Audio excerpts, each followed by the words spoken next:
Hello, everybody, and welcome back to Esoteric Atlanta. Of course, my name is Bryce. I am joined here today with a new guest, not new in my life. I've known Steve for a while now, but Steve, you are joining me today for this shit show of an episode of what we're going to talk about. How are you doing today, Steve? Oh, doing great. I'm glad to be part of the shit show. That's my lot in life. So thank you for having me on, Bryce. I think for most of us who are awake in this moment, that we are literally our souls are like, that looks like fun. I get to the lobby on the other side and we'll look at my guardian angels. I'm going to say, pay up. I need you guys to pay up. I'm not even going to talk to St. Pete until you give me my $5, you bastards.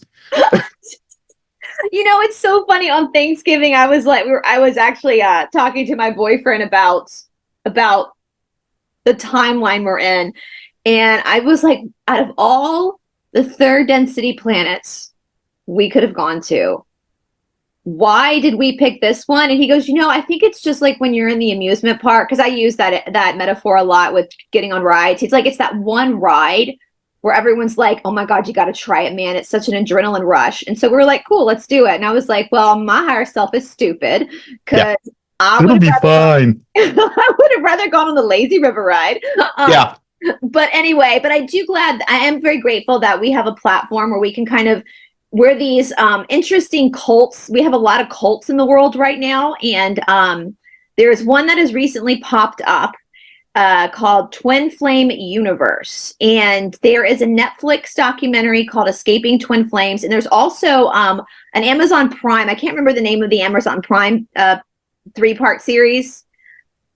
Do you remember that? Desperately Seeking Soulmate, Escaping Twin Flames. And that's what we're going to talk about today, because I was telling Steve off camera, I feel that this documentary is a good example of things that are happening within our community on Telegram and Signal groups. And I partly feel responsible because I've done a lot of work with the different channelings that have talked about twin flames. And so I feel like it's due diligence to go back and talk about this and kind of give you guys the actual information of what a twin flame is. But before we get into that, I do want to read quickly Jeff and Shalise, I think is his wife's name. Her government name is Megan, but she goes by Shalise. They, on their website, which I will link their website down in the description box below.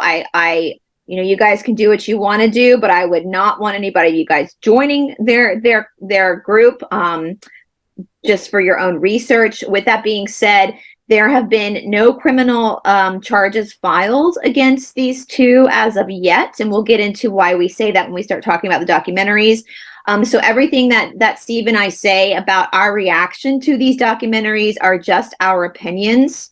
And it's just our perspective for the information that we've been given. But to be fair to Jeff and Shalia, I think is how she says it, I'm going to read just quickly from their website, their response to these documentaries.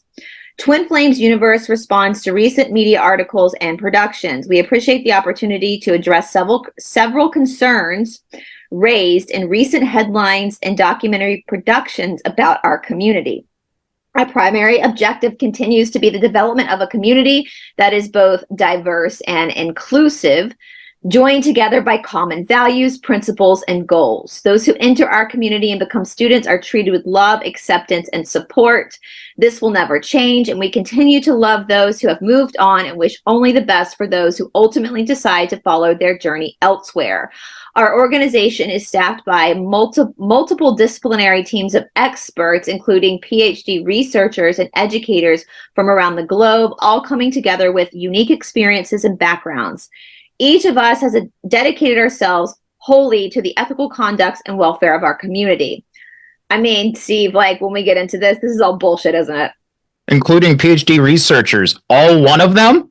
Yeah. And really? Somebody brought up in a recent that you can have a PhD in costume design. There was a recent video that talked about that. And so what's your PhD in? And I'm going to get into that too, because these two people have zero education when it comes to spirituality. And I'm going to talk a little bit about that.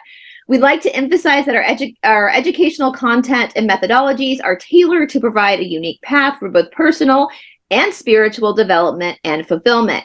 We recognize our methods may not align with everyone's unique beliefs or needs, and we honor the freedom of individuals to explore other options they feel best elevate their spiritual well-being. We are devoted to ongoing refinement and welcome meaningful conversations with all interested parties. All right, guys, I'm going to leave it at that. You can go to their website and read that for yourself. According to both documentaries, they do often say we reached out to them for a response and they gave us no response. So before we get into it too, I just want to go ahead and talk about what a twin flame is. And when I say Jeff and Shalia have no education, I mean it. And I myself am authorized in Eastern philosophy, and you guys know that I'm the only female. And so I take this very seriously because this is very old information. And if a teacher or a counselor or a healer does not have a background in the fundamentals of spirituality, they can take something like this and make it very dangerous. A twin flame, especially according to Plato's Symposium, is a soul that has split into a divine feminine and into a divine masculine. And this is very, very rare. Most people do not have a twin flame. Bless you if you don't, right? It's a very tumultuous experience to have somebody. Usually you come in either the divine feminine body or the divine masculine body. Now, with that being said, as me as a female, even if my soul is split, I still possess everything I need to be an autonomous human being. That's how it works. And so with the twin flame journey, nothing outside of yourself, including somebody who shares your soul, is ever going to complete you. Your soul picked to do that so it could experience the internal friction in order to better refine itself. And a lot of times with these situations with twin flames, one half of the soul will evolve past the other half. And so they continue to be split. All right. I don't know if that makes sense. But there is nothing outside of you. There is no partner. There is no job. There is nothing outside of you that is ever going to complete you. And what's scary to me, Steve, especially since we see a lot of these members as women, as what these people have done is they have taken people's every little thing in this world wants to be loved. And being in a healthy partnership, I'm in a healthy partnership, it adds so much to your life, right? Benefit to your life. But when you yourself are not working on yourself, and that's constant, you're never going to be in harmony with the world around you. Okay. So my boyfriend, for example, does not define the harmony that I live. Yeah. And so so they're taking these women mostly who are desperately seeking love, and they're manipulating this, where a true spiritual teacher who understands the ancient text would basically, if I had somebody that came to me in the Shala and said, my twin flame, I'm so destroyed, blah, blah, blah, I'd be like, we got to stop talking about this person and we need to work on you. Okay. Because this is just a symptom. He's triggered a symptom within you that needs to be acknowledged, and it's got nothing to do with it. So anyway, is there anything you want to say on that, Steve, before we dive into this? Other than just these documentaries are absolutely bat crap insane. And not only that, though, but it's just going back to doing the self work and everything. The number one thing is that you got to be comfortable with you, right? If you can walk around your house with no music, no external sounds, and be at peace, you're doing pretty okay. And the problem is that these people are sitting there and they're exploiting people who are extremely lonely, who are desperate as all get out, looking for that one individual because they don't understand that concept. Right. And so that is basically, it's no different than the entities that love Loesch and the negative energies that you give out, except instead of Loesch, you're a money press now. So it was mind-boggling to watch this. It was so funny, Steve, when so my friend Kelly Teal, my friend who survived Nexium, was the person who told me about these documentaries. And, we've watched The Vow and all these Nexium documentaries. We've watched all the Scientology stuff. And we were laying in bed watching the Netflix. That's the first one we watched on the Escaping Twin Flames. And my boyfriend sat there and he goes, this is the dumbest grift ever. because with this, it is a chaos of just ethereal emotion, and that's it. Whereas with these other cults, at least it's like, at least the other cults had like books and all these, like, you were actually they literally are just two people who are trying to control and make money off of your desperation. Mhm. But in saying that, I want to acknowledge that when you are heartbroken, I think Steve and I both have been through that. It's horrific. It's horrible. Yeah. Anything to try to relieve that pain. Yeah. You will do anything to make that pain go away. Yeah. And the thing is that you have someone coming up to you on a silver platter saying, I have the secret. I have the ability for you to do this. Just give me a small fee of $2,222, folks. I'm not joking when they say that. That's the fee for at least some sort of, I think it was their like coaching or something like that. I'm going to pull it up right now. You keep talking. Let me just. And, you know, for just a small fee, I can help you with that. And that's the hook. Because some of the stuff, and each one of these individuals that are in these interviews, they said some of the stuff, it worked, it bared fruit. Right. And that's a huge thing, is that you have it to where some of this stuff, and I even think you've mentioned this in your past episodes regarding cults, there is a nugget of truth there. And the problem is that that nugget of truth gets pulled away from you slowly, and you're just left with all this toxicity and all this crap that's on top of it that draws you in. And then on top of that, you have these individuals that sit there and they do this. They're evil, but I'm sorry, they're brilliant. Mm-hmm. Because what they do to each of these individuals that sign up for it is that they eventually isolate them from their family, from their friends, from their jobs, which means all your bills now are dependent on Jeff and Shalia and being in their good graces.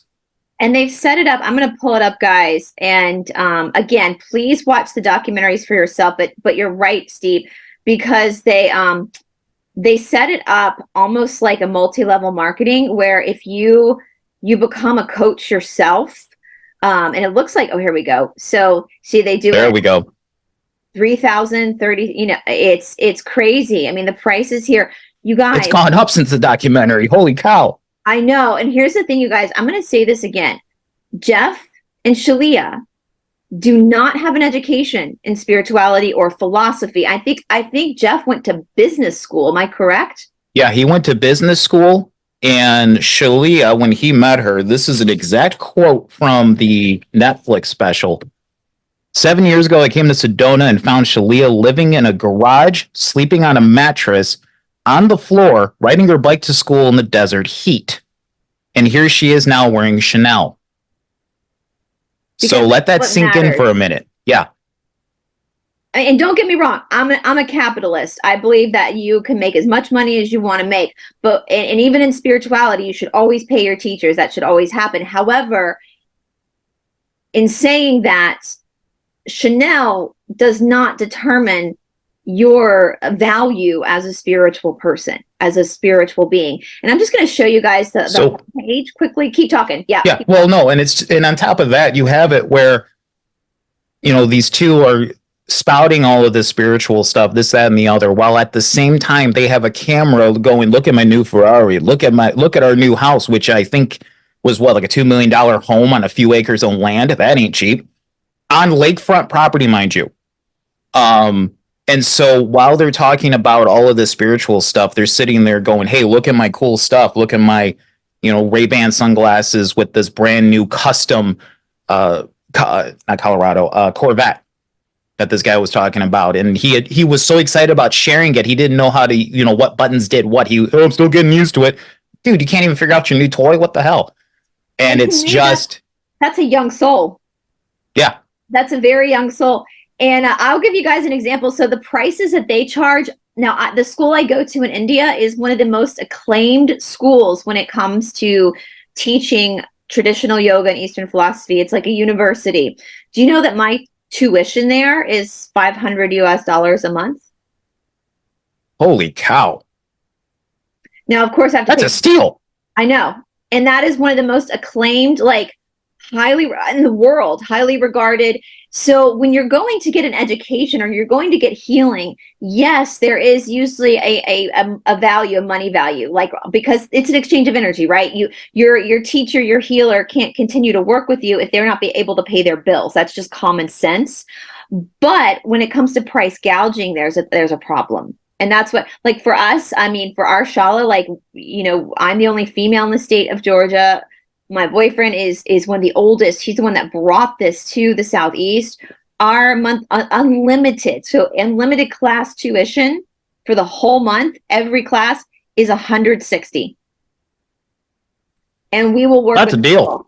If people have a hard time paying that, we will work with people, right? So I want you guys to take that in mind. Now, of course, no, it's never going to be free, because common sense, they got to pay for the lights, they got to pay for the rent in order to keep the business open. But they're not going to price gout. They're not going to, especially when there's nothing, they have nothing to give you but manipulation. And you're right, Steve, they do take that negative truth where you're in the very, they treat everyone like everyone's got a twin flame, and that is not true. We see this in countless different old text about this. It is a very small percentage of people on this planet that have one. Okay, very small percentage. Most people do not have one. Okay, but for those that do have one, it's because you're a very old soul. You decided to make that split in order to bring even more friction into your experience to refine your soul. And that twin is going to trigger you like no one ever will. And so it's not an issue of you trying to fix them or bringing them into you. It's an issue of you acknowledging that trigger and healing yourself. Twin flame relationships, from my understanding, can be some of the most toxic relationships you will ever be in. And the only way that a twin flame relationship is going to be harmonious is if both people, my friends, have done a shit ton of shadow work and are continuing to work on themselves and have a very deep understanding that they are going to trigger each other. Does that make sense?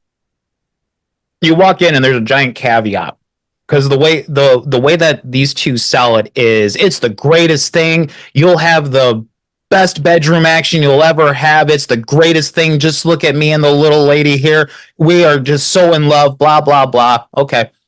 When in reality, it's just like you said, Bryce, it's just and depending on even who and what you look into, it's the more you focus on that person as you would in a soulmate type relationship or just a normal relationship, that will drive them away. That's where the concept of the runner and the chaser comes from, right? Yep. So now you basically have to be like, all right, well, we're here.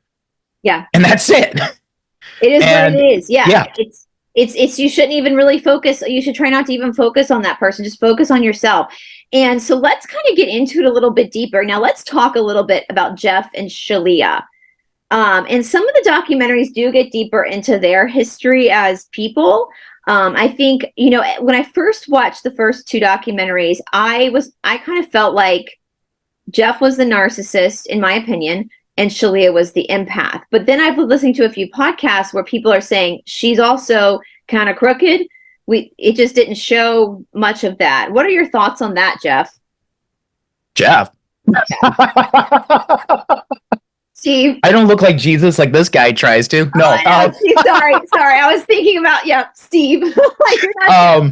No, it's that you hit the nail on the head, and and even in the Amazon documentary seems to focus more on actually showing them more than the Netflix one. The Netflix has more of the people that were formerly in there, be it just as normal, as part of the hierarchy, those running the organization, or just as people, as clients. But you watch Jeff, and Jeff is the guy. He's the showman, right?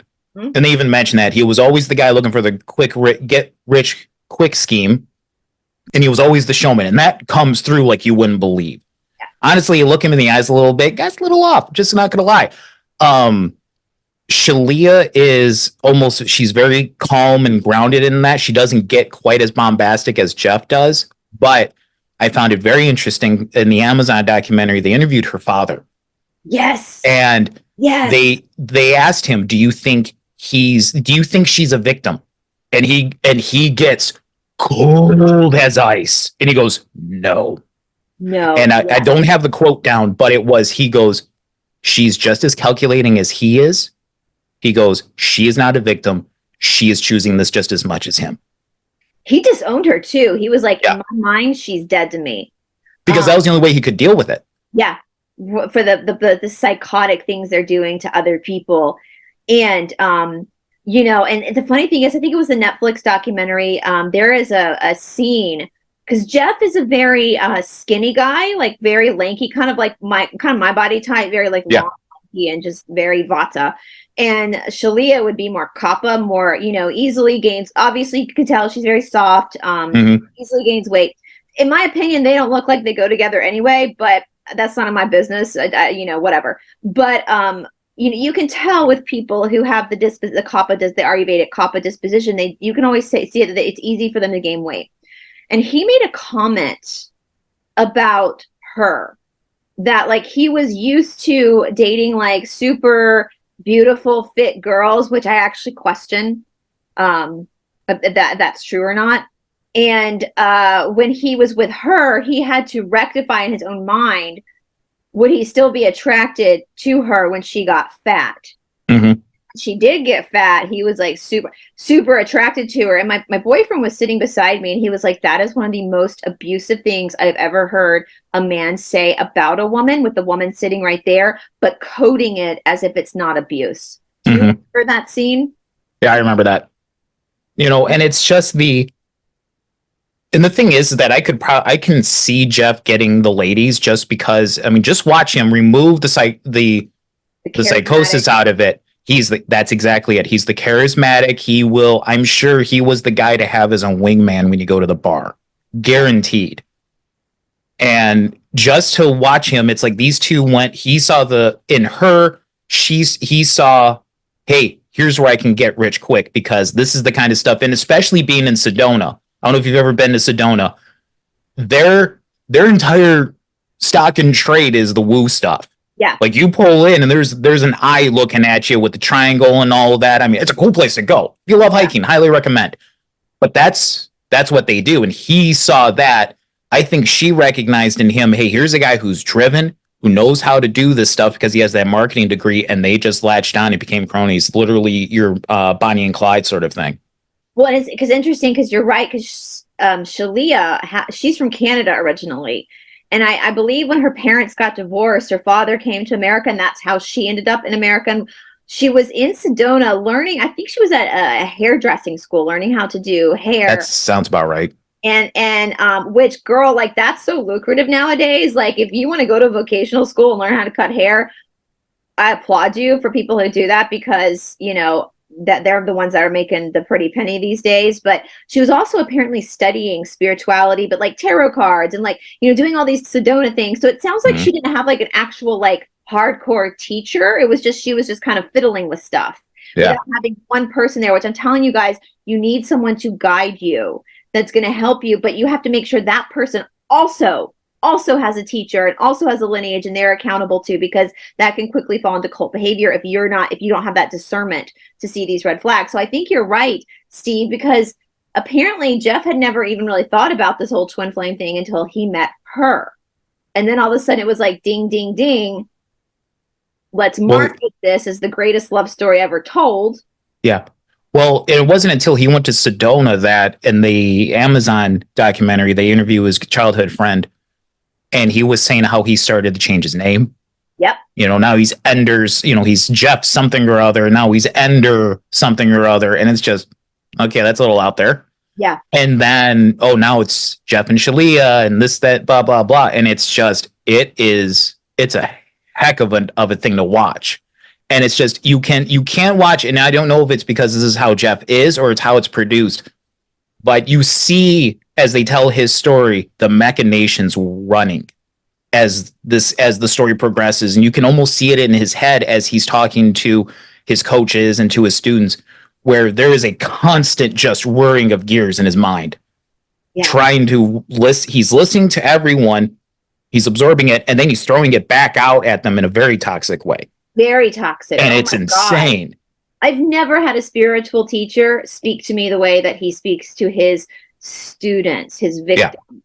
Yeah, and that is I'm glad you brought that up, the name change. You know, like I love Ram Dass and his real name is Richard Alpert. There are a few people out there that will have quote unquote spiritual names, but even Ram Dass has said in the past, you can't let go of if a guru gives you a name or something, you can't let go of your real name because that is what your soul came into. You have to always acknowledge that. So from my understanding, Ram Dass even went by both names, right? And but the problem is there are people out there that change their names in order to create this facade of spiritual hierarchy.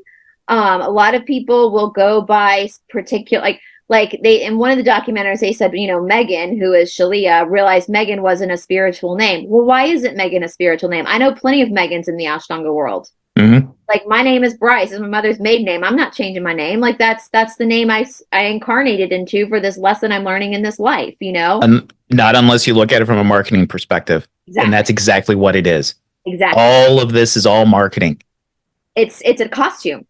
Exactly. It's a character they're playing. Yep. I laugh. My teacher in India, who's the Param guru of the Ashtanga lineage, his name's Sharat, and he wears the same 2 pair of Nike shorts every single day to the shala, and he's one of the wealthiest men in South India. But there's no bells and whistles, right? When the teaching is pure and the teaching is true, and that's something for you guys to look out for. When the teaching is true and pure, there doesn't have to be pomp and circumstance. There doesn't have to be bells and whistles. It's just very, you know, you go into most traditional Ashtanga shalas, sometimes they're in someone's garage, right? And it smells like body odor, and it is what it is. There's nothing hiding anything. It's just, this is it. This is what it is. And so that's something to be very aware of. And what that does is it manipulates your senses and starts that hypnotic entrapments. And we like I talk about in traditional yoga, we don't play music. It's no, you don't play music in the room because we don't want you to be enticed by something outside of yourself, right? And so they've done this, you're right, very intentionally. Now, should we talk about some of these victims, what they're doing? So these people they're finding them on YouTube, right? Like we see this on Telegram, we see this on Signal as well. These in the truther community, the spiritual community, these people are building these groups and they're going by a different name, and it's like a little mini cult. And so they're pulling people in through promotions on YouTube. They had a YouTube channel, all that. So it's very much internet based, which is funny. When I was working with my little friend now from CNN, I said that to him. I said, the cults of the future are on the internet. Well, and let's even back out a little bit more and look at the context and the commonality between each of these victims. Really, they are all suffering from loneliness and a broken heart at that particular time. So then that's what happened. So what is the start for all of this is that, hey, I want this pain to go away. You come across this phrase, twin flames. Hey, this kind of lines up with how I'm feeling. And oh, look, here's this the Twin Flames Universe. Yes. Is the name of this website. So then that's the hook where every one of these individuals started. Right. And then as they get in, it's a community. Hey, welcome, this, that, and the other. They feel like they belong. They feel like they have individuals that understand them. And then what eventually happens is that they interview people who were, still living with their family. They started to isolate themselves and they're always on the internet. Right. And going back to your point about the cults of the internet, for a cult leader, that's brilliant because you have an isolated audience already. You can't go and, hey, I'm going to take my friend or my brother to this meeting. I can't remember what it would be in the South. I'm thinking of the tent revivals. That's it. You can't take them to a tent revival where you have this external third party that isn't under the influence of this individual looking at your friend going, you're out of your goddamn mind. This is a cult. It is all isolated through the internet. And then you can binge on it. And now, before you know it, you put in 3 hours behind it, and this is all you're thinking about. Right. And it's misery loves company. So you're with people who are going through the same pain that you are. So you have that commonality. And they are all, and this happens a lot in cults from the people I've interviewed. When the cult leader is giving you an exercise to do that's supposed to help you and you don't feel like it's helping you, but other people are saying it is, you start to pretend it is too. And meanwhile, everyone's pretending it is to seek the approval of the cult leader. And so there's no critical thinking involved. And I want to make this very clear too. I believe anybody can be suckered into a cult at some point. It depends on when you're vulnerable, when you're asking questions, because again, and that's where Jeff and Shalia, as my boyfriend said, this is the dumbest grift ever, because there was really nothing to it. It was like the easiest thing because these people were so desperate. People, when it comes to matters of the heart, people will do anything, and they will put logic aside and critical thinking aside in order to fulfill that need of a partner. And you're right. So they get stuck on the internet all day. I mean, we're talking very smart people. Like these people, some of them did have PhDs. Some of them were highly educated. One girl was like, I think she had like gotten a scholarship to, it was Boston, some big college. And when she started, and then when the family starts to question and go, you're spending too much time online, like you're changing, then the cult says, oh, if they don't support your journey, your spiritual journey, then you need to disconnect from them. And they show letters, or they talk about letters that people will get from their family member that's in this cult program, whatever you want to call it, where it's just, okay, thanks, bye. And it's just insane. And it's the families, they're left, when they're interviewing them, they're clearly heartbroken. Right. And they're trying to figure out what to do. And it's just you when they reach out to their loved one, it's talking to a wall. Right. Right. And love doesn't look like this, you guys. This is not what love looks like, right? No. And so what was happening though in the beginning is these students that knew they were having this difficulty with this person in their life, their boyfriend, girlfriend, whatever, and there was some friction and one left the other. And it got down to the point where Jeff was like channeling, and he could channel who was somebody's twin flame. I'm going to tell you guys this. There's no way to prove someone's twin flame, right? Like this is an ethereal concept. There's nothing out there that's going to prove somebody is your twin flame. And if somebody tells you somebody else is your twin flame and you don't want that person to be your twin flame, it's not your twin flame, right? You're going to feel it when there is that instinct of this person, something weird about this person, right? So anyway, so what's happening is these relationships, they're coaching in the beginning, they're coaching these people, mostly women, through these tumultuous relationships, and then they end. And so the women, the victims will go back, and like one podcast I was listening to, one woman, when it broke up, she like just disengaged from the group, and then Jeff reaches out to her and says, so it becomes, well, you're not doing enough. You're not pursuing enough. You need to show up at their house. I'm gonna let you take it from here, Steve, because this what this madman was doing. Sorry for the dead air for a second. What the madman was doing was encouraging these people. Well, you're not chasing hard enough. You have to go after them. You need to go and kick down their door and this, and it's just, hold on. Spiritual stuff isn't supposed to, break laws. I get it. This is 3D laws, but there is such a thing as law of consent.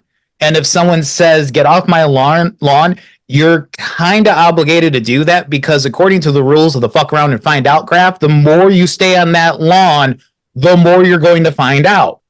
And there were individuals that were encouraged by Jeff to go after them, where they ended up, I think the one lady was in jail for a month.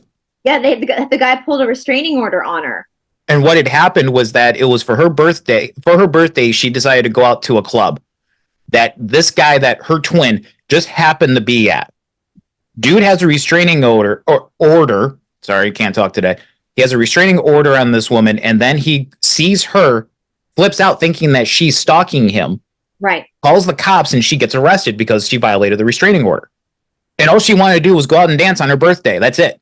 And I don't blame him, because when you have someone, Jeff was, that's terrifying when somebody's not leaving you alone. And that's right, Steve, because one of the first laws of spirituality is called ahimsa, and ahimsa means nonviolence.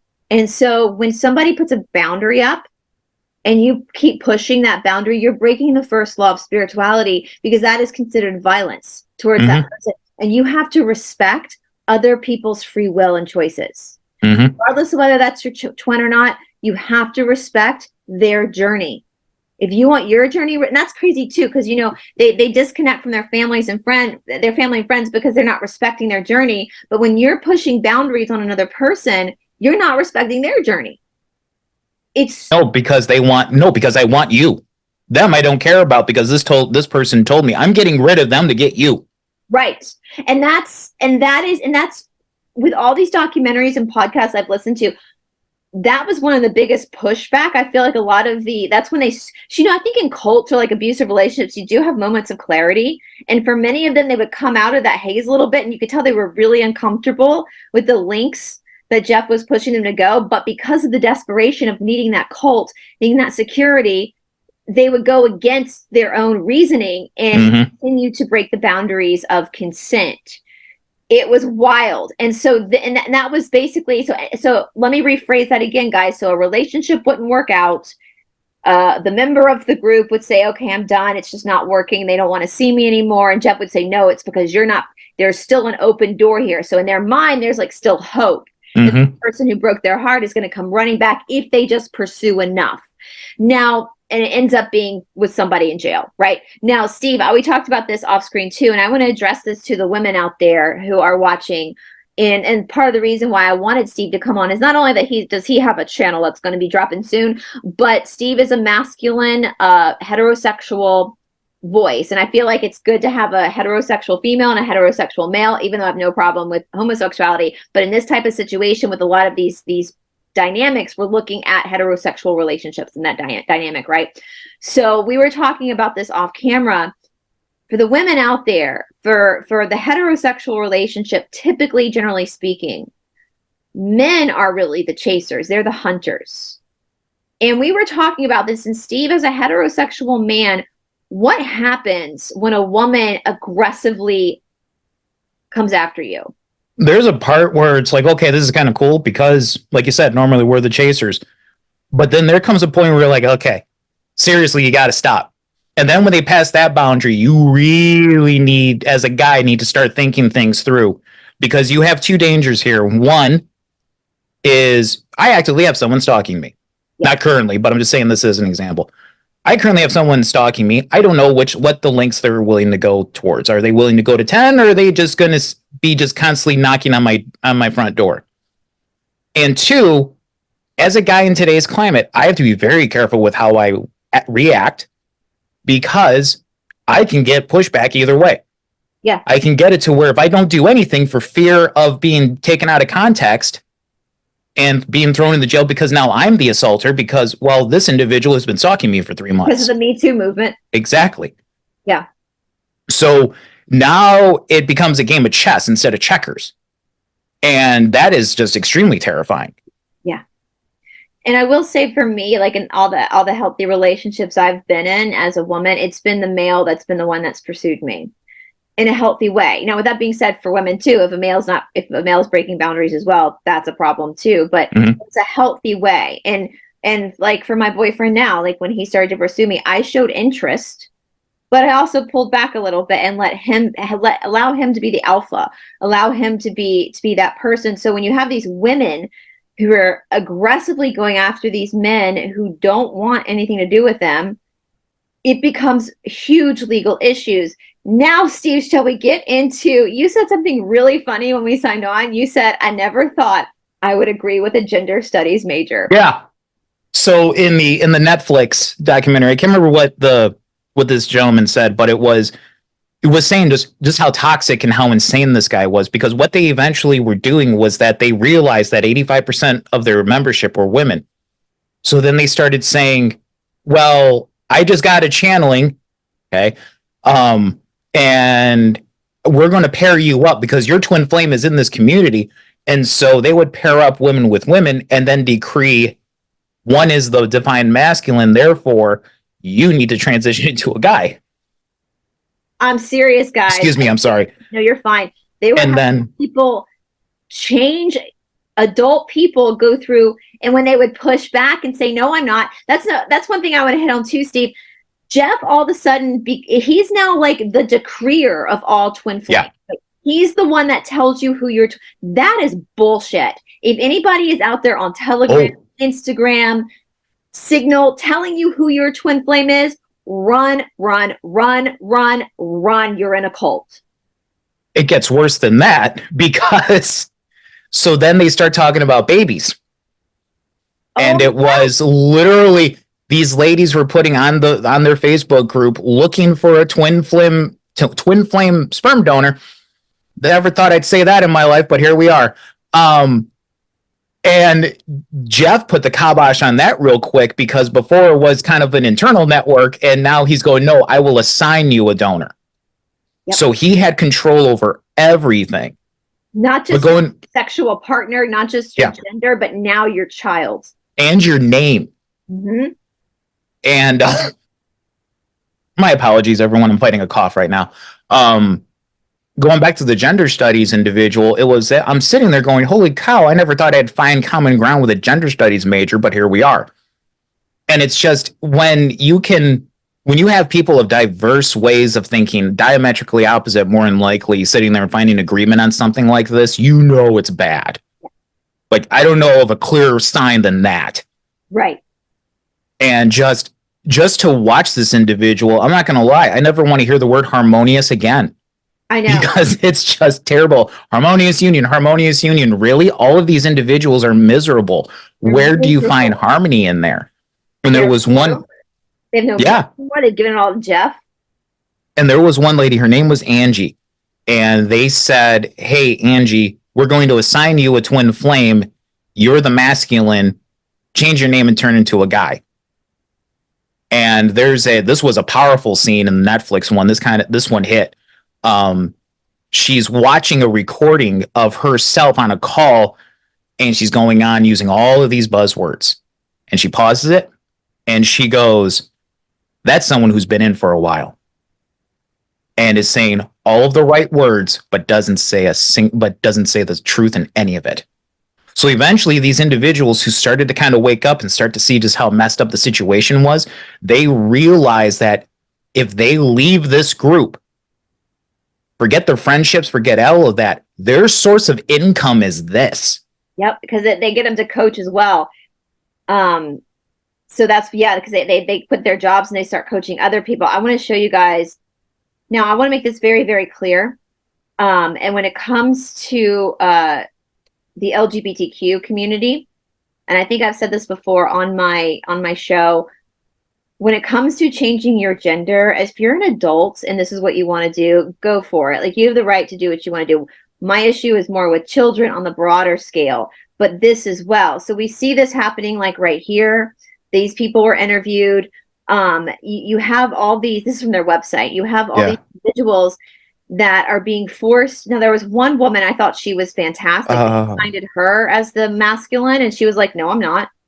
Yeah. She just kept saying, no, I'm not. They wanted her to get a gender reassignment surgery, and she was like, I'm not doing that. I'm not masculine. I'm feminine. You know? Yeah. It's, the one lady's name was Anne. They're in if you watch the Amazon Prime, so the Amazon Prime and Netflix, there's a couple of common players between them, but they focus more on a couple of people in one versus the other. Both are very good, but the one, this Anne lady, he started saying, Dan the man. This is Jeff saying it. And she's going, no. She's going, absolutely not. And the thing is that, and it was she was in a relationship with another woman, and they were the bread and butter. They were the ones that Jeff and Shalia would point to and say, our system works. We got one. Look at these two. And then that was why he was really pressuring her into becoming a man, because of the divine masculine.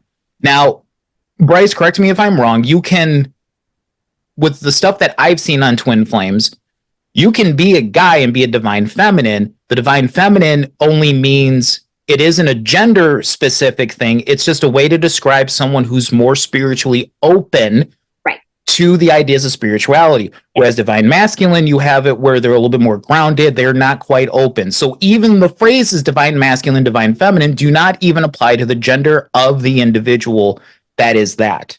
Absolutely. And that's why you see like twin flame can be in homosexual as well. You know, Yep. it's an energy. It's for me, and that's one thing too. Like I'm consider myself to be divine feminine and a feminine. Obviously, I was born in a female body. I'm very comfortable with my being I like being a woman. But with that being said, even though I am very feminine, I like makeup. I like, even though I only wear makeup for YouTube, I like, you know, painting my nails. I like wearing dresses and all that kind of stuff. There is also a side of me that is very independent and very kind of hardened. But what we see with Jeff and Shalia, and I was listening to the podcast where this woman was saying they were trying to make her more feminine by doing things like wearing makeup and painting nails. And to me, that just speaks of people who have no clue what they're talking about. No. If they're trying to change there can be a person who encompasses a woman, a biological woman who encompasses the divine feminine energy, who loves sports and doesn't paint her nails, and that exterior stuff doesn't mean shit, right? It means nothing. And you have women who are very feminine but also are tomboys. Yeah. You know, like it's you have men who are very masculine but very metrosexual as well. I consider my boyfriend's kind of that way. He's super masculine. But he's very artistic, covered in tattoos. We live in a city, like, you know, he's not your you know, like caveman-y brute, right? You know, like Knuckle dragger, got it. Yes. So, and that, you know, and that's the whole dynamic of men and women, right? You have it to where women, generally speaking, are the more emotional, more open to the spiritual stuff. Guys are typically will look at it and go, well, that's utter bullshit, but okay. But the thing is that it isn't a case of one pulling one down. No, it's a case of pulling one up, pulling the other one down, and you keep that fine balance. Yeah. You know, that's where the healthy relationships are. And it doesn't matter if this is, you know, oh, hell, it could be the other way around. It could be the guy that's that's the divine feminine way the hell up here, and you have a woman that's going, that's absolute horseshit, but they bring each other up. This is how you complement one another. And just as you trigger people, you also can pull things out of people. Like, so my boyfriend's he reads the I Ching, he divinates, like he's very into that kind of stuff. He works on himself. So there is that, you know, and for each individual, when you're in a healthy relationship, you're going to bring out the best, because within you, whether you're a male or a female, you have both masculine and feminine energies. Like I said, the fact that I'm very emotional, I'm very spiritual, but I can also take care of myself. Like I can get on an airplane and fly to India by myself and be fine. You know, I'm not totally codependent on a man taking care of me. So it's finding that healthy balance within yourself so that you can match the person that you decide to be with. And there was, even within like the heterosexual groups where they weren't assigning, in the Netflix documentary, the Marley, was that her name? Yeah. Oh my God. That she did not want to be with. Like, so the story to go back on the story with that was that, so Marley was pulled into it by her sister. And this is a screwed up story. So you have her sister who's found her twin flame. They both join in. Her sister, Keely, I think Keely or Kaylee, was 19 at the time. She gets pulled into this. Then meets up her twin flame that she has all of the so-called symptoms for, this, that, and the other. He's like severely mentally ill. I didn't write down what it was. A severe criminal record. And they showed a clip of Jeff telling her that this guy, because she's like, I don't know where I'm at 20. He goes, didn't someone just message you last night? And you see her break down and cry. Yeah. And you know she's panicking, and he goes, so who's your twin flame? And she's like, she doesn't want to be with this guy. She does not want to be with this guy. But that's what they're doing. They're forcing people into these dynamics, and it's control. And I think it even goes beyond money at some point. It's just their sick need to control others. Yeah. And so that brings us to one tactic they use that I told you, Steve, I wanted to touch on, and that's the mirror exercise. You want to tell our audience what the mirror exercise is? So the mirror exercise is where, so I'll use Bryce and I as an example. Bryce hurt me. I hate Bryce. The mirror exercise is take that and reverse it, mirror it, and say, I hurt me. I hate me. And what that is supposed to do, allegedly, based on these guys, is that it's supposed to help you find the area that's hurt, and then that's what you focus your healing on. And what they started to do is they started to use that for everything. Yes. And it was literally just that it was mind control. And it Oh, was getting it was basically reinforcing the thought that you needed to be here. I hate me. I despise me, this, that, and the other. And I'm nothing without this group was basically what it drove that point home to. And it was fascinating at the end. They had going back to those, I think it was Keeley, who was a coach. She was kind of high up on the echelon. When she finally got out and she reunited with one of the other individuals that were in this, she goes, I couldn't believe it that I couldn't think for myself. She goes, it took a while for me to start being able to process things on my own. And it was just incredible just how effective that mirror exercise was. And that is, and I will say too, I was telling Steve off camera, like that is an actual technique used in healing that they did not create. That has been around for a while. But when you are with a proper teacher or healer, they're going to have boundaries on where they take that exercise.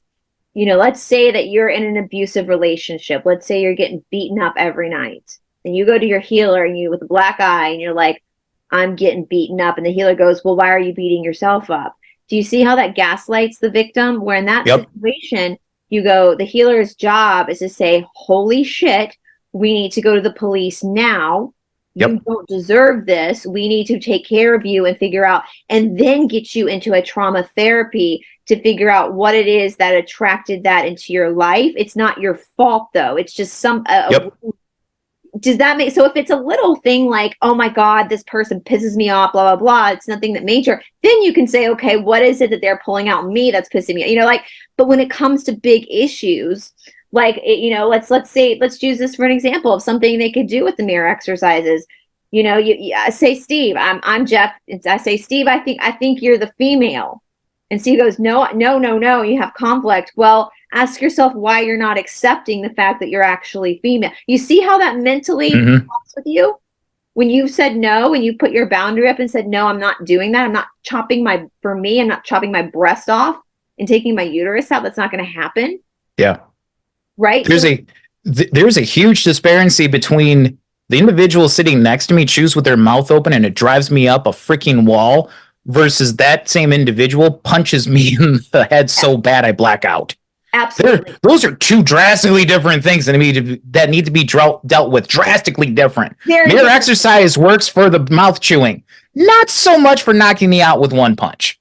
Right. And so that is, and it seems to me what they do is they kind of snowball it, whereas it starts with really little stuff, like, oh, my partner pisses me off because he snores when he sleeps or he won't do the dishes, like little stuff that are not going to affect you in your life. And then they rope you in with that. And you do have some breakthroughs. So like you're saying, there's truth there. So when you go, why am I pissing myself off by not doing the, and you start to heal that, and there's some relief there. There's some clarity there. And so the ante keeps getting upped, and all of a sudden it's big issues where the mirror exercise should be completely taken out of the equation when there's a big issue coming.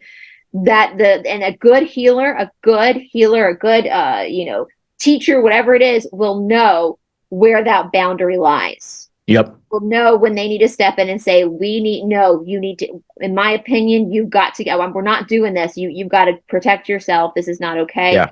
You're a victim of abuse. And it seems like they, I guess I could say to Jeff and Shalia, like, you're upset about these documentaries. Okay, well, what did you do? Oh man, now I want to start trolling them.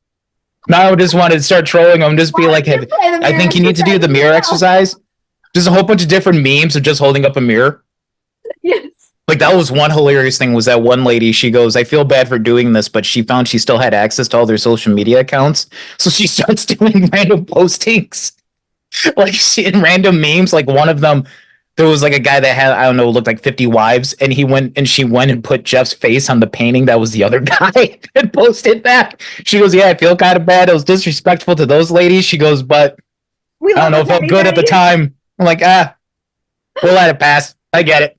But it's just, we We love a petty Betty on this channel. Well, the one thing I want to end with too, because we are coming up at an hour, and guys, we want this just to be a part one, like introductory, because I want to continue this conversation because we're seeing when I watched this documentary, I was like, this is mirroring what's happening on Telegram with groups, what's happening on Signal, Instagram. This is a big problem, especially, and I do feel kind of, because I started talking about twin flames in some research and some books we've been doing, but my background in twin flames kind of keeps me grounded, whereas I think other people who are more maliciously minded are doing the same thing Jeff and Shalia are doing. They're twisting it. Yeah. So the big old red flag at the last one I want to hit on today is Jesus.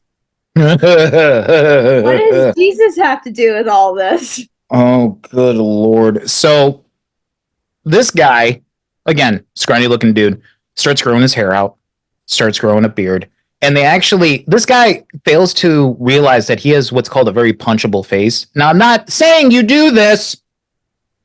I'm just saying if you did punch him in the face, I'd understand. But don't do it. I'm not encouraging it. Now, this guy's sitting there. He's like, oh, Jesus. And then he does some kind of art that mirrors and looks exactly like what a lot of depictions of Jesus look like. And so now he's walking around like, I am the Christ. I am Jesus. And it's just, okay, dude. That's a cool story, bro. Second coming. He's the second coming, Greek Jesus, he says. You can see him. Yeah. I pulled the pictures up. And so now the thing is when people question him, they are literally questioning God. Yeah. What? Yeah. He is your one-way ticket to the Almighty. And it's just, are you kidding me? I mean, this was like a self-help. This was supposed to be a self-help group for the brokenhearted. And now you're like arguing with God. God is telling you to change your gender. And if you push back, well, then you're not going to be in God's grace. Yeah. Steve, we are seeing this on Telegram. There's one particular group I'm thinking about on Telegram where the leader is calling herself Lord. I'm not going to say the full name. Y'all, that is a fucking red flag. Yeah. No human being, if somebody is coming to you saying that they are a higher rated soul than you, or they are some sort of ascended person to you, or saying that they are the incarnation of some ascended master, run. Yep. You are not less important than any other person on this planet. And when you're in a proper shala or a proper group, the teacher will take control because the teacher is the one with the experience and the know-how, but they're never going to tell you what to do. They're never going to tell you who to date or how to live. Tools for you to make those discernment decisions themselves. And a good teacher, even though they are the dominant person there because they have the experience, they do not treat you or think of themselves as being better than you or closer to God than you. In my opinion, and this is just my opinion, there's no such thing as a prophet. We're all prophets. Everyone has that connection to God. And when people start to weaponize God by saying that they, for some reason, are the anointed one, the special one, you are in a cult, a disastrous, harmful, toxic, abusive cult. That is just another human being. I doubt it, Steve, that Jeff can walk on water. I mean, he's right there, and I'm sure there's a lot of people that would love to see him try. I doubt he can turn water into wine. Like, these are human beings, you guys, and you are just as valuable as your teacher, as your healer.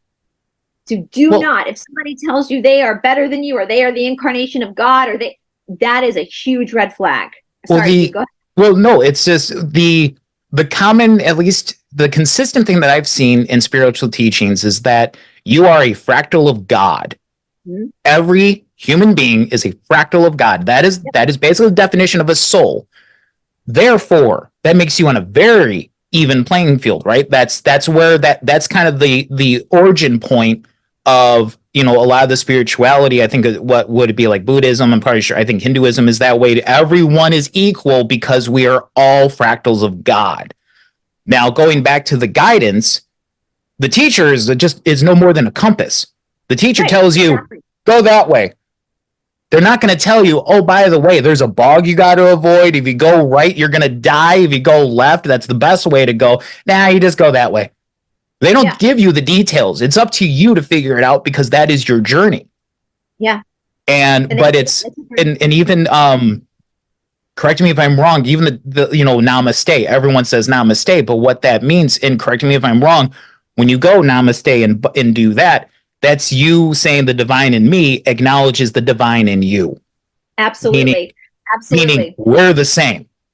We're equal, and you're not hugging like in the Indian culture. You say namaste to everyone when you greet them. It's like a hello, and you put your hands together and bow. You don't hug because you're saying I'm keeping my karma, you keep your karma.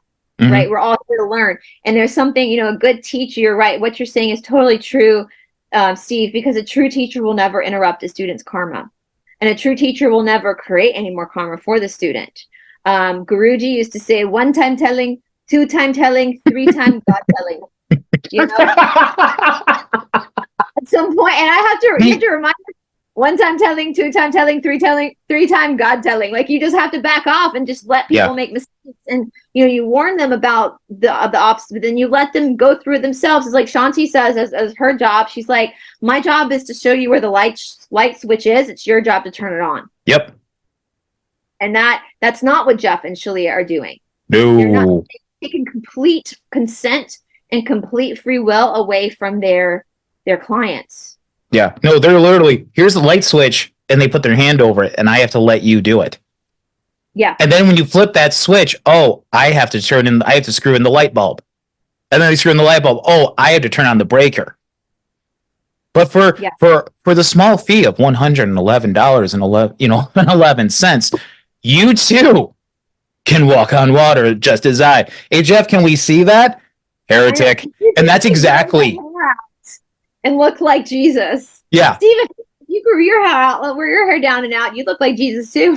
Yeah, right. Maybe the beard. I'll grow my beard out. How's that? That's all the good spiritualists, right? They have the beard and then they braid it in two. Yeah. Someone fucks up. No.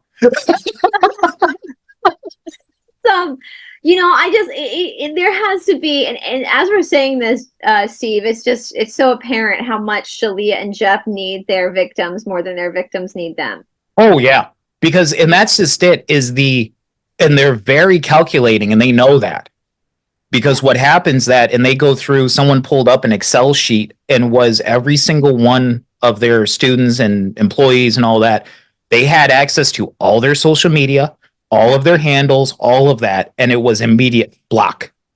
Like, it wasn't you get a timeout. I think they might have given you like 1 or 2 chances, but then after that, you were literally excommunicated and the decree was sent out. You have nothing to do with this individual. Because this comes back to what I was saying before. You can go to your little revival service thing, whatever, and think this is the greatest thing. But if your buddy looks at you and goes, "You're out of your mind," that breaks the spell. You break the spell, you're no longer a paying client. And then that means they can't make their payment on their new Corvette. Right. So that's what they have to do. And the thing is that with this coming out, and they were already suing people for defamation. Yeah. As they're calling the parents abusive and crazy. And the mom, the one mom was cool. I want to meet with her and have a coffee just because she'd just be cool to talk to. She's like, a crazy mother, an abusive, no less crazy mother. Well, that sounds a lot like defamation. And it's just, because the worst thing you can do to anyone is to piss them off when they have nothing left. Right. That is the number one individual. You want to be your best friend. You know that hermit down the street that's a prepper? You make them your best friend, because something goes down. They're going to give 0 shits because they got nothing to lose. Right. They are the most dangerous. Joplin. What was that? Joplin called us that. It's just another word for nothing left to lose. And that mother had lost everything when her daughter was taken by that cult.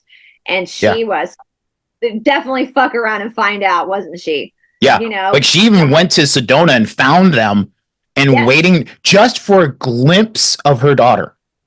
And I think her twin brought now in the Netflix documentary, they're twins, actual twins. Right. Like, actually, The one brought a 30th birthday present because they weren't able to celebrate together, and she brought her favorite toy in the hopes of seeing her and being able to have that wake something up in her.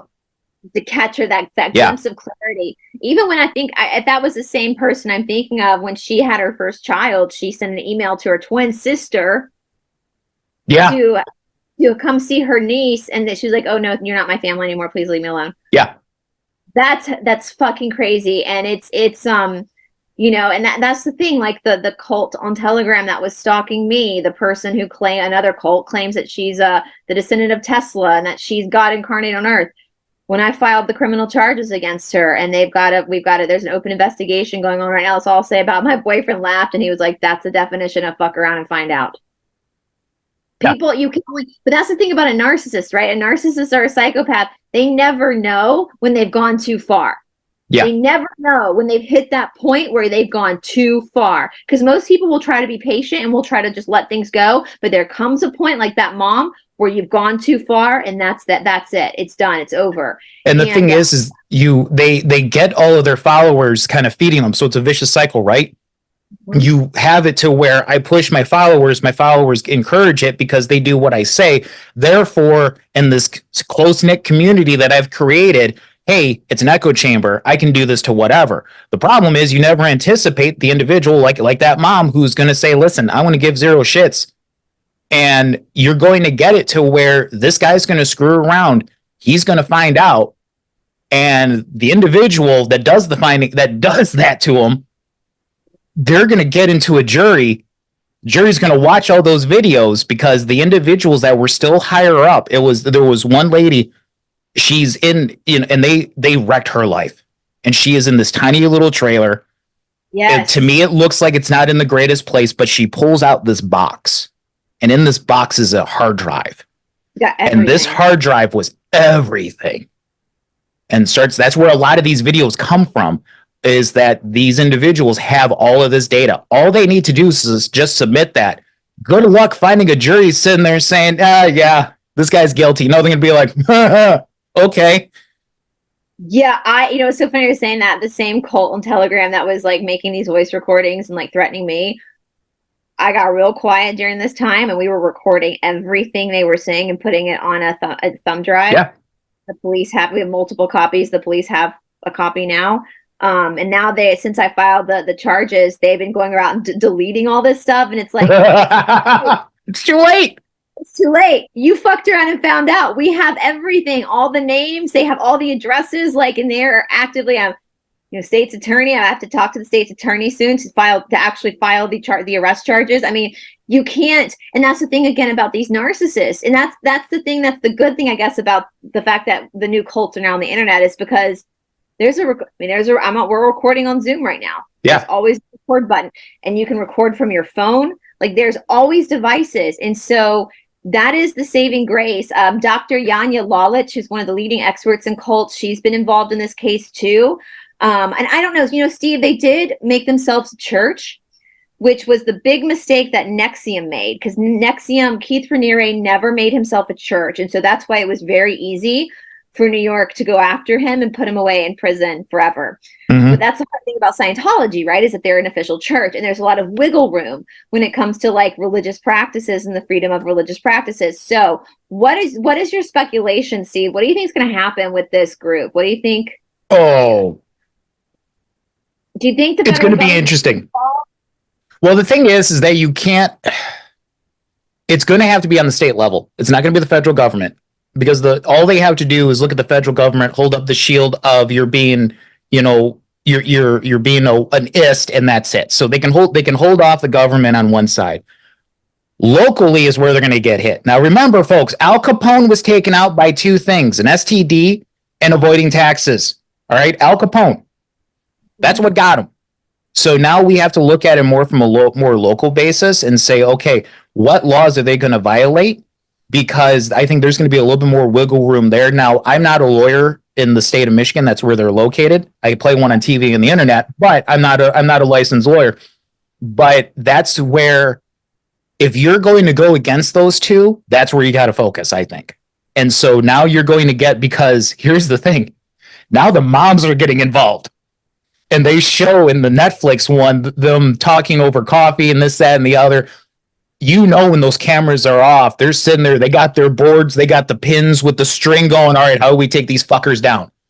And they're slowly going to pull more and more people that are saying, listen, hey, I want my kid back. I want my kid back. Because they're seeing these posts. What's happening is that they're networking through the same Reddit, subreddits and all that they're recruiting the people from. And they're saying, listen, I'm missing my kid. Don't go.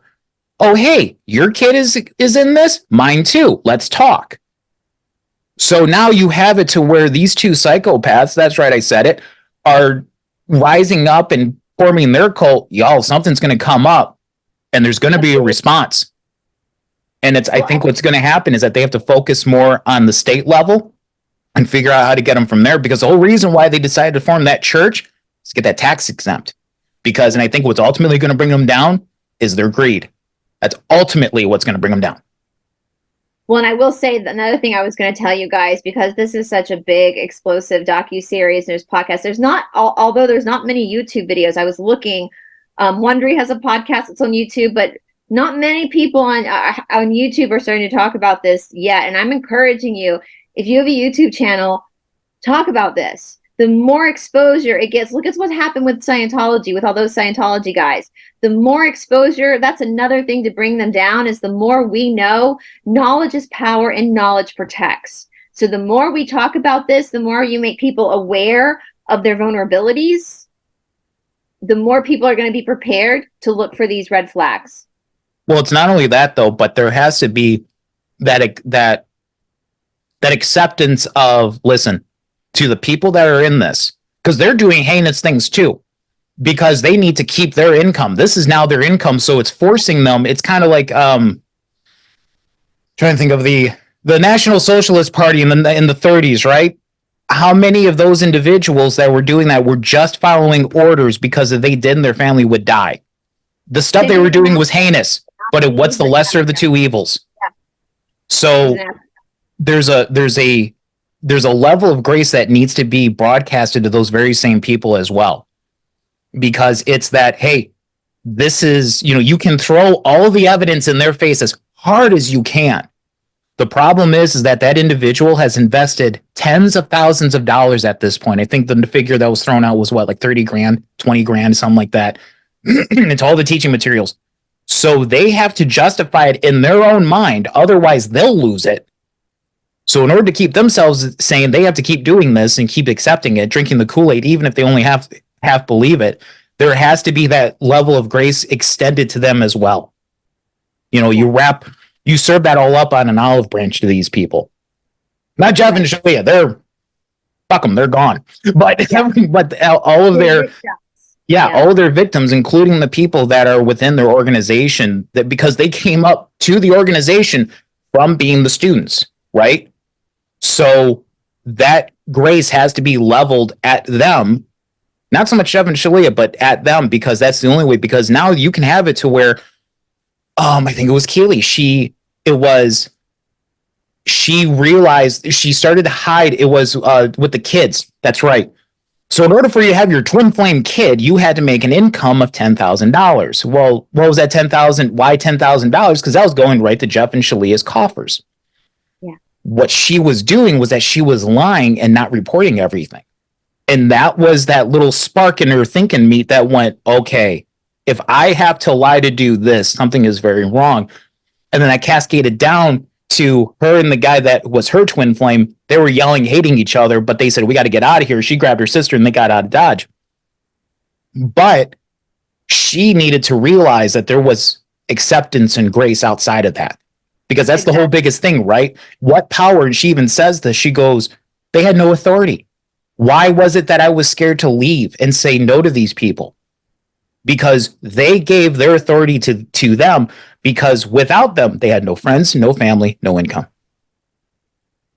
And that was the biggest thing, was okay, if I give you this stuff, twin flame coach lady, ma'am, sir, whatever, hey, I'm taking away your family. I'm taking away your friends that are all this group. The only thing I can give you is grace. Will you take that and leave? Everything else you can get. You can repair or find new, restart again.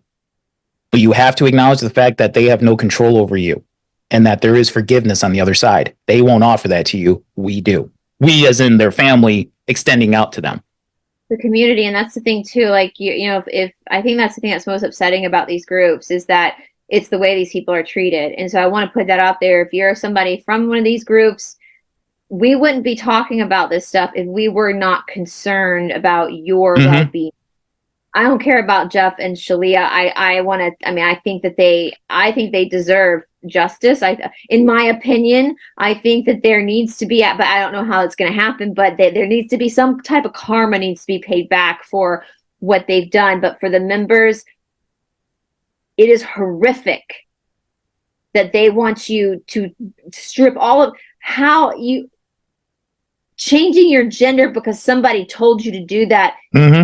You've given all of your power over to that has stripped you of your autonomy, and normal people would never ask you to do that. You know, we understand, we don't want that to happen to people. And so that's why people talk about this stuff, is because there is love, there is grace, there is healing on the other side. And I know, yeah, you're right, to leave everything behind that you've known now that you've been brainwashed to believe is going to save you or save yourself. But in reality, the other side is where you're going to find the true healing. And so, yeah. And again, for people out there on a spiritual journey, I'm going to say this one more time. There's nothing outside of you that is going to heal you. There's no Malabid. There's no partner. There's nothing. There's no goal weight. There's no, you know, it's no house, no job. It is about you healing yourself. And a proper teacher will not try to dominate your every breathing moment. They will work with you where you are and then let you go and live your life. And so please look out for these red flags. Again, Stephen Hassan's The Bite model is incredible. Behavior control, information control, thought control, emotional control. And Steve, is there anything you want to say to close out this episode to our viewers? No, really, you wrapped it up. Just the only thing I would add, the emphasis is just be careful out there. Because there's a whole lot of stuff on the internet, a lot of so-called experts. And if you get an inkling of, hey, this isn't right, you're getting that inkling for a reason. Follow it. And it's never up. You have the right to ask somebody to see their credentials. The last shadow work channel, or the last shadow work challenge I ran, I had somebody email me and ask me for my credentials. And I had no problem sending him my authorization number, my resume, basically, that I'm not just some schmuck off the internet who created something. And we don't even charge for that. That's not even, there's even a price tag. It's just, he wanted to make sure that there was actual education behind the design of that, which I appreciated, because there is an education behind that design, because I have that that's what I do off camera, what I've done off camera for years. And I have no problem showing anybody that. So a good teacher, therapist, whatever, healer should be more than happy to show you their credentials. They will not be offended by that if you ask for that. So, so anyway, Steve, let's do this again. Let's see what our audience has to say. And let's maybe get another person and do a round table with you and bring some, we'll get you and me and a bunch of other people and just kind of kick the can around and see what else. That would be great. We can talk about. If we get any threatening letters from Jeff and Shalia, you know I'm totally going to post them.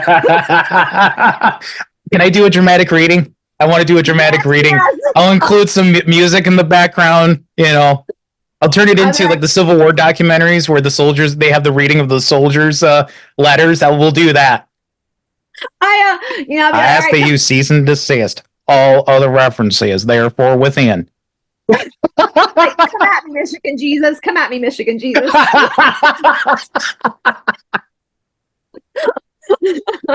Michigan Jesus and Megan, take your shot. You know. So, oh God. Yeah. Come at me, bro. Come at me. Yeah, but with that being said, guys, these are obviously all of our opinions based on the work provided, the evidence provided by these documentaries. They do bring receipts. They show you where there's issues in the actual recordings and stuff. And so I do highly suggest that everybody watching, please go check these documentaries out. They're hard to watch at some places, but it will help give you that information to be able to move forward in the best, in the healthiest way possible for yourself. And as Steve says, it's not every day that us on this side of the internet get to agree with a gender studies major. So. that tells you something's bad. Really tells you something. And the gender studies major and you, the patriot, are like, yeah, we can agree this is fucked up. We're gonna fist. All right, fist bump, fam. We got this. All right. We keep. Steve, hopefully you'll have your channel up soon and running. I'm so glad that you got the opportunity to meet my audience too and bring it back on, because Steve's got a really great channel that's in the works, you guys. And once he has that up and running, we'll also be putting that on this channel as well. So, and he'll come on and talk more about his channel, a separate episode from this show, about his actual channel. And so, all right, you guys, well, we hope you had a wonderful Thanksgiving, and this is going to be a fun month, a lot of stuff going on with Christmas coming up. And please make sure, I should have said this at the beginning, but this episode today is sponsored by Gnostic TV, which is a platform that I am on now. It is exclusive content. It is the platform that is providing the funds needed to keep the YouTube content up as well. So if you would like to check out that exclusive content from Gnostic TV, there is a link down in the description box below. A lot of your favorite YouTubers are on there now because they got kicked off of YouTube. So anyway, Steve, you guys, I hope you have a wonderful day, and we will talk to you all soon. Bye, everybody. Bye-bye.